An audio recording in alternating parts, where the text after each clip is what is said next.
राजन विचारे यांनी भरले निवडणूक अर्ज.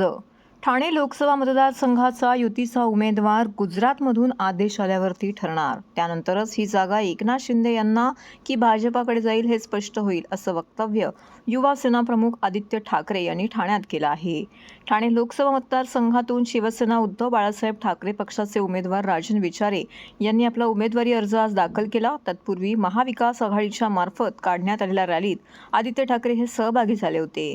सोमवारी उमेदवारी अर्ज दाखल करण्यापूर्वी राजन विचारे यांनी 11:30 वाजता सर्वात प्रथम स्वर्गीय आनंद दिघे यांच्या शक्तीस्थळ येथील समाधीस्थळाला भेट देऊन त्यांचा आशीर्वाद घेतला. त्यानंतर तेथूनच महाविकास आघाडीच्या कार्यकर्त्यांची एकच रॅली काढण्यात आली. या रॅलीत जांभळी नाका परिसरात शिवसेना नेते, युवा सेना प्रमुख आमदार आदित्य ठाकरे, राष्ट्रवादी काँग्रेसचे आमदार जितेंद्र आव्हाड, मुझफ्फर हुसेन, राजन राजे हे सामील झाले. यावेळी शिवसेना जिल्हाप्रमुख केदार दिघे, काँग्रेसचे मनोज शिंदे, विक्रांत चव्हाण, राष्ट्रवादीचे अध्यक्ष सुहास देसाई हे उपस्थित होते. या रॅलीत महाविकास आघाडीचे कार्यकर्ते मोठ्या प्रमाणावरती उपस्थित होते. दुपारी 12:30च्या मुहूर्तावरती राजन विचारे यांनी राष्ट्रवादी काँग्रेसचे आमदार जितेंद्र आव्हाड आणि विचारे कुटुंबियांच्या उपस्थितीमध्ये उमेदवारी अर्ज दाखल केला. राजन विचारे यांचा उमेदवारी अर्ज दाखल करण्यासाठी मोठ्या प्रमाणामध्ये भर उन्हात कार्यकर्त्यांची गर्दी झाल्याने हे शक्ती प्रदर्शन नाही, तर हे प्रेम असल्याचे आदित्य ठाकरे म्हणाले. शिवसेना आणि ठाण्याचे जुनं नातं आहे. ही लढाई महाराष्ट्राला दिल्लीमध्ये झुकवणाऱ्यांच्या विरोधात असल्याचे ठाकरे यांनी सांगितले. तर महायुतीचा उमेदवार अद्याप जाहीर झाला नसल्याचं आदित्य ठाकरे यांना विचारले असता ठाणे लोकसभेची उमेदवारी ही भाजपला मिळणार की शिंदेंना मिळणार हे गुजरातवरून आदेश आल्यानंतरच स्पष्ट होईल, असा टोला ठाकरे यांनी लगावलाय. आम्ही जनतेचा आवाज दिल्लीपर्यंत पोहोचवण्याचा प्रयत्न करत असल्याचंही आदित्य ठाकरे यांनी यावेळी सांगितलं. यावेळी बोलताना राजन विचारे म्हणाले की गेली 10 वर्ष काम करण्याची संधी मला मतदारांनी दिली. मी अनेक विकास कामं केली असून काही कामं प्रगतीपथावरती आहेत, असंही विचारे म्हणाले. तर राष्ट्रवादी काँग्रेसचे आमदार जितेंद्र आव्हाड म्हणाले की पंतप्रधान नरेंद्र मोदी महत्त्वाचे मुद्दे बोलत नाहीत. 10 वर्ष फक्त फसवणूक केली. त्यांना जनता मूर्ख आहे असं वाटत आहे. विकासाचे विषय त्यांनी बाजूला ठेवले आहेत, असं आव्हाड यांनी म्हटलं.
निष्ठित पक्षनिष्ठ आबांची सैनिक, खाण्याचा माग दिघे साहेबांचा मी सैनिक, खाण्याचा माग दिघे साहेबांचा मी सैनिक.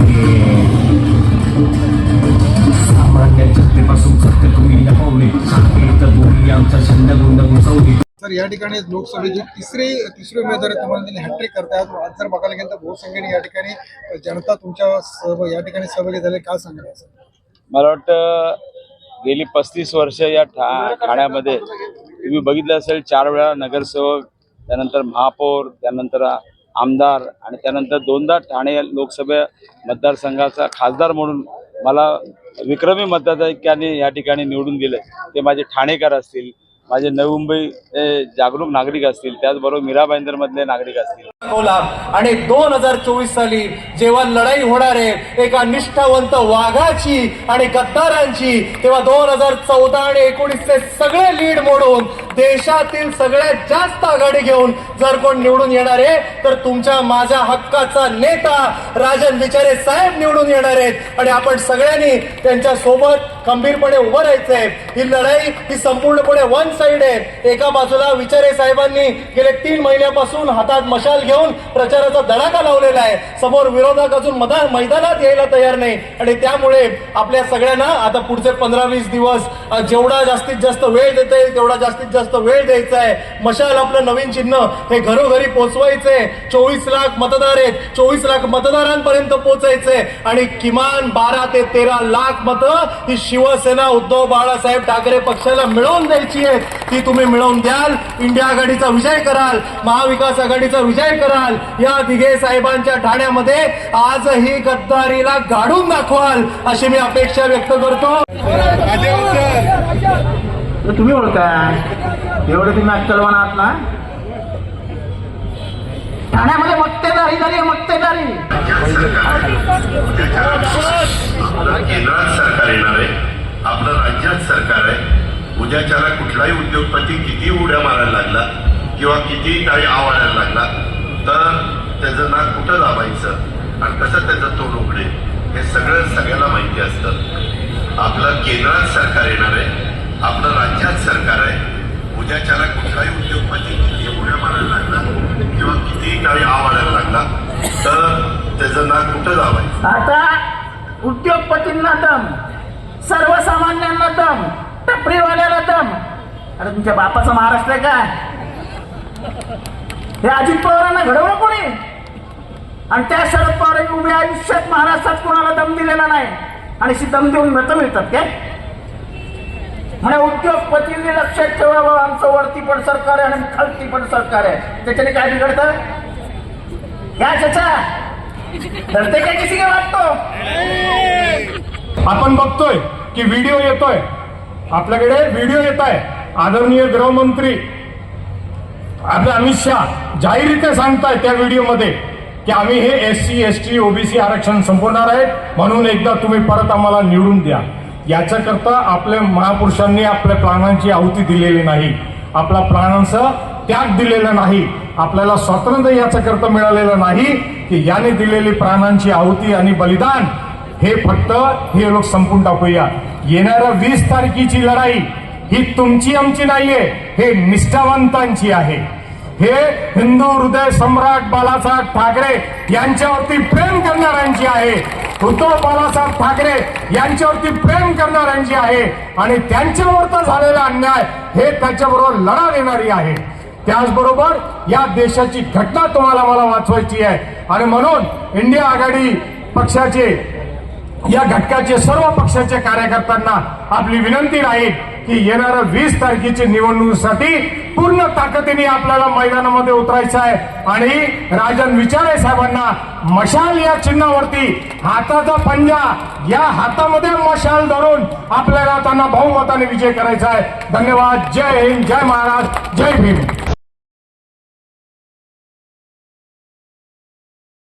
सर्व नागरिकांना आवाहन करण्यात येत आहे की सध्या डासांमार्फत पसरणाऱ्या डेंग्यू या आजाराचा प्रसार रोखण्यासाठी प्रत्येकाने पुढील प्रमाणे कार्यवाही करावी.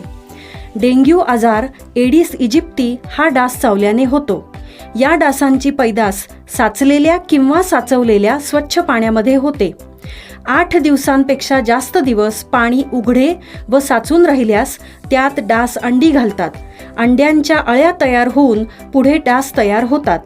यासाठी आपल्या घरातील पाणी साठे उदाहरणार्थ बॅरल्स, पिंपे, टाक्या, हौद, रांजणे इत्यादी दर आठवड्याला रिकामे करून घासून पुसून कोरडे करून पुन्हा भरावे.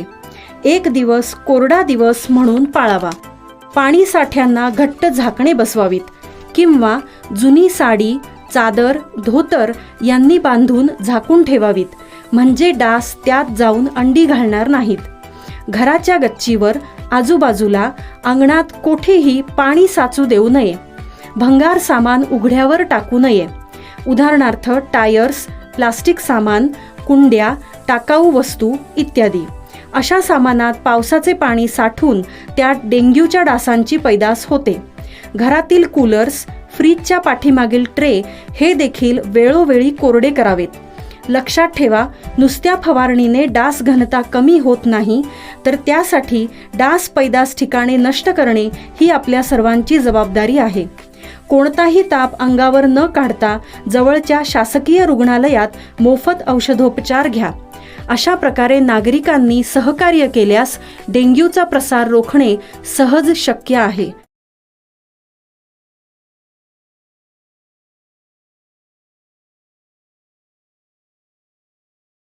कोलशेत लोकमान्य सावरकर नगर परिसरातील नालेसफाईच्या कामास आज सुरुवात झाली असून नालेसफाईची कामं ही विहित मुदतीत पूर्ण करण्याचे निर्देश आयुक्त सौरभ राव यांनी आज संबंधितांना दिले आहेत. तसेच नालेसफाई करणाऱ्या सफाई कर्मचाऱ्यांची सुरक्षितता लक्षात ठेवून त्यांना आरोग्याच्या दृष्टीने आवश्यक त्या सर्व सोयीसुविधा पुरवण्याबाबतच्या सूचनाही कोलशेत येथील नाल्याची पाहणी केल्यानंतर आयुक्तांनी दिल्या आहेत. कोलशेत येथे नाल्याची पाहणी आयुक्त सौरभ राव यांनी केली. यावेळी अतिरिक्त आयुक्त संदीप माळवी, उपायुक्त जी गोदेपुरे, तुषार पवार, वैद्यकीय आरोग्य अधिकारी डॉक्टर राणी शिंदे यांच्यासह संबंधित अधिकारी उपस्थित होते. महानगरपालिकेने प्रसिद्ध केलेल्या निविदांना ठेकेदारांचा प्रतिसाद मिळाला असून आजपासून माळशीवाडा, लोकमान्य नगर येथील नाल्याच्या सफाईला सुरुवात झाली असून तसेच येत्या 1 ते 2 दिवसात सर्वच प्रभागातील नालेसफाईला सुरुवात होईल असं आयुक्त सौरभ राव यांनी सांगितलं. कोलशेत येथील नाल्याची पाहणी केली. नाल्यात उतरणाऱ्या सफाई कर्मचाऱ्यांची सुरक्षितता लक्षात घेऊन त्यांना हँडग्लोव्ज, बूट, मास्क इत्यादी सर्व साहित्य पुरवण्यात यावे. नालेसफाई करताना त्यातील संपूर्ण गाळ काढता जाईल. तसेच नाल्यात उगवणारी झाडेझुडपे काढण्यात यावीत अशा सूचनाही आयुक्तांनी संबंधित विभागाला दिल्या आहेत.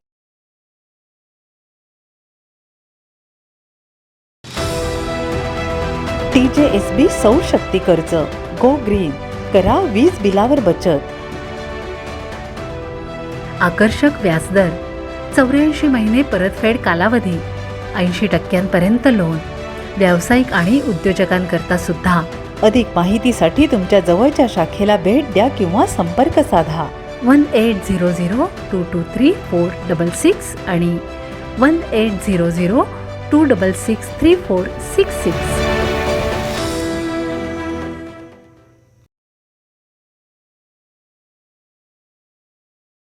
काँग्रेसचे सरकार फक्त घोषणा करायचे, गरिबी हटवण्यासाठी त्यांच्याकडे योजना नव्हत्या. रवींद्र चव्हाण.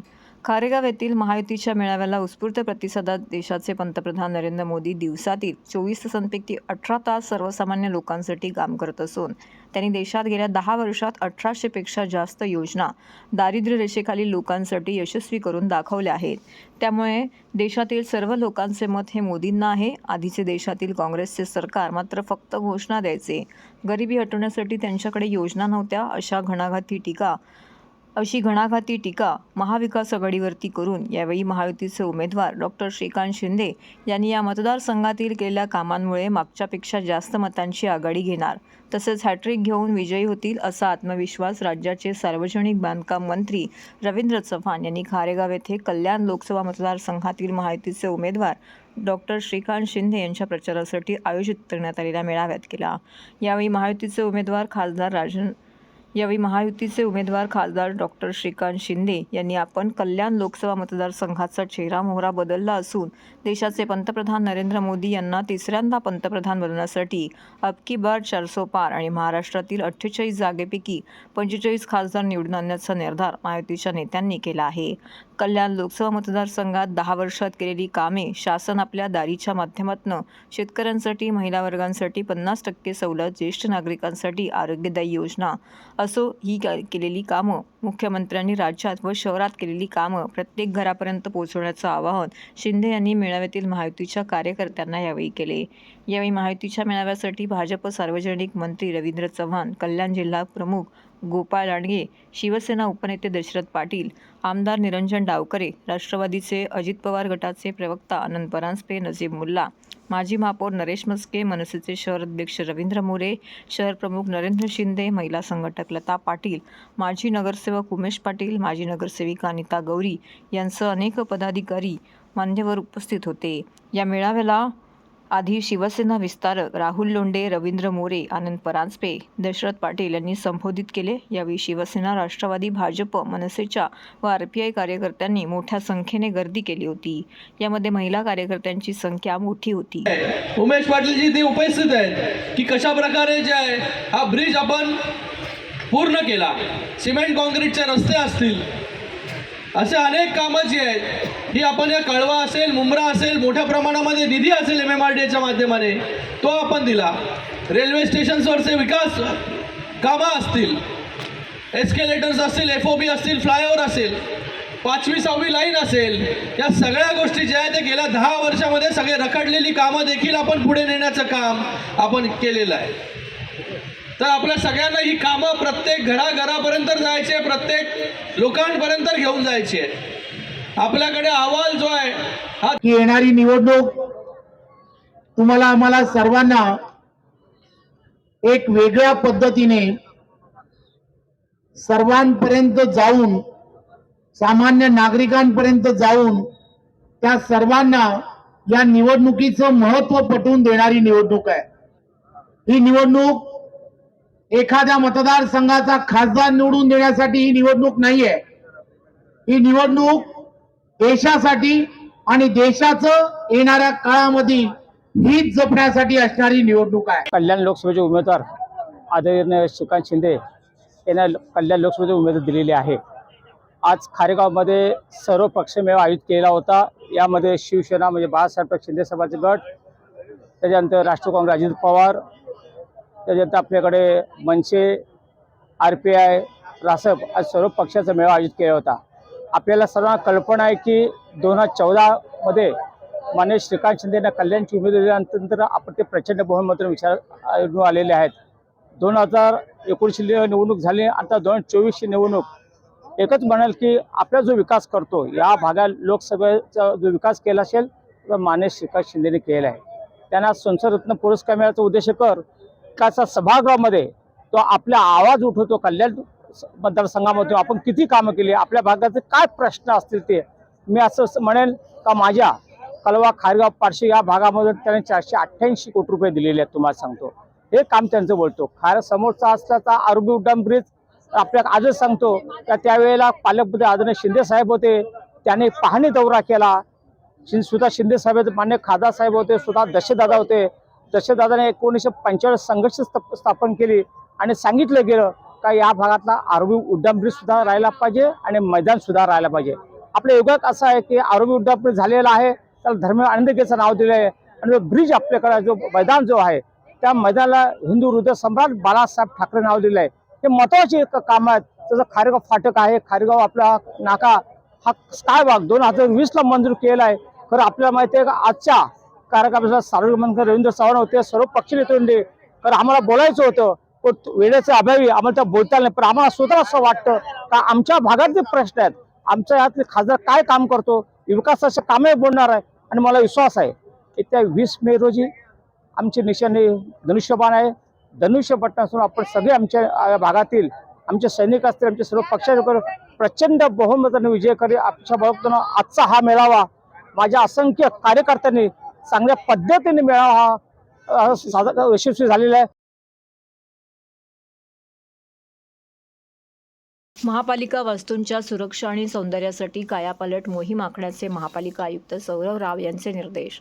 नागरिकांच्या सोयीसाठी तसेच सुरक्षेच्या दृष्टीने महापालिकेची रुग्णालय, शाळा, मार्केट आणि प्रशासकीय कार्यालय इत्यादी जुन्या वास्तूंचा कायापालट करण्याची मोहीम सुरू करण्याचे निर्देश महापालिका आयुक्त सौरभ राव यांनी दिले आहेत. कोपरी आणि नौपाडा प्रभाग समिती क्षेत्रातील कामाचा आढावा महापालिका आयुक्त सौरभ राव यांनी वागळे प्रभाग समिती कार्यालयात घेतला. त्यावेळी नौपाडा प्रभाग समिती कार्यालयाची नवीन इमारत, कोपरी उपसमिती प्रभाग कार्यालयाच्या इमारतीची दुरुस्ती या दोन्ही गोष्टी प्राधान्याने हाती घेण्यात याव्यात. त्याचा प्रस्ताव जलद गतीने सादर करून आचारसंहिता पूर्ण झाल्यावरती त्यांच्या मंजुरीची निधीसाठीची प्रक्रिया पूर्ण करावी. नागरिकांना चांगले प्रशासकीय कार्यालय मिळणे आवश्यक असल्याचंही राव यांनी म्हटलं. कोपरी आणि नौपाडा क्षेत्रातील C1 या अतिधोकादायक वर्गवारीतील 26 इमारती अजूनही व्याप्त आहेत. त्यामध्ये 178 कुटुंब आणि 67 दुकानं आहेत. त्यांचं निष्कासन करण्यासाठी कालबद्ध कार्यक्रम तयार करण्यात यावा, त्याची गांभीर्याने अंमलबजावणी केली जावी असे निर्देशही आयुक्तांनी दिले. तत्पूर्वी परिमंडळ उपायुक्त शंकर पाटोळे आणि सहाय्यक आयुक्त सोपान भाईक यांनी कोपरी नौपाडा प्रभाग समिती क्षेत्रातील सादरीकरण केले. तसेच उपनगर अभियंता विकास ढोले, रामदास शिंदे, विनोद पवार, शुभांगी केसवानी यांनी विविध प्रकल्प, पाणीपुरवठा, वीज व्यवस्था यांचा आढावा घेतला. या बैठकीला अतिरिक्त आयुक्त संदीप माळवी, उपायुक्त GG गोदेपुरे इत्यादी प्रमुख अधिकारी व विभाग प्रमुख उपस्थित होते.